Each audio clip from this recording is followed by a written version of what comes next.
Holding on to anger is like grasping a hot coal with the intent of throwing it at someone else. You are the one who gets burned. Buddha, have you ever found yourself replaying conversations from years ago, feeling the sting as if the words had just been spoken?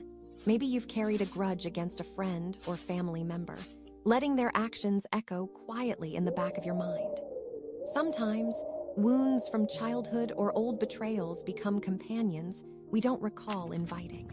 They change how we walk through our days.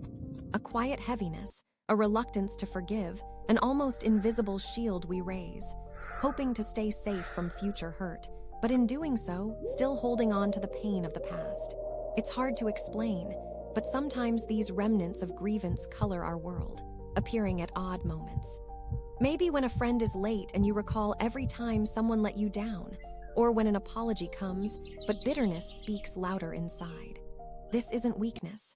It is an old human pattern, one that feels nearly impossible to break. But Buddha saw this another way. He believed that clinging to anger and resentment is a form of self-inflicted suffering. Anger and grudges, to him, were like burning coals we choose to hold. The act of holding on is what causes us harm, not the original event. Buddha didn't see our struggle to let go as failure, but as an invitation to understand how pain arises and how it can be released. Through his teachings, we learn that every time we replay an old grievance, we revivify the suffering. But letting go does not mean erasing the memory or excusing a wrong. It simply means allowing ourselves to set down the coal, to no longer be burned by it. Living in this way changes us slowly. Instead of tightening around every hurt, we make space for breath. Sometimes this looks like simply noticing when an old resentment flares up and gently telling ourselves, I acknowledge you. I release you now for my sake. It might mean writing a letter you never send, or pausing before reacting in anger when someone makes a mistake.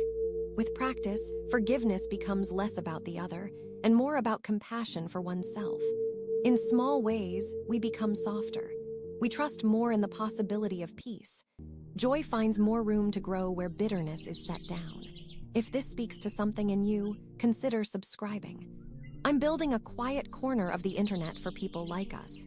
People asking harder questions, healing deeper wounds, and finding their way forward. Drop a comment if you want me to explore something specific next. I'd love to hear your story. Letting go is gradual. Releasing anger or resentment is not a single act, but a gentle unfolding. A process of choosing, moment by moment, not to carry what burns us. If you're struggling to let go, that's a sign you've been hurt and also that you care deeply. You do not have to fix everything all at once, but you're here and that's a beginning. Thank you for giving this space in your day. Take care of yourself.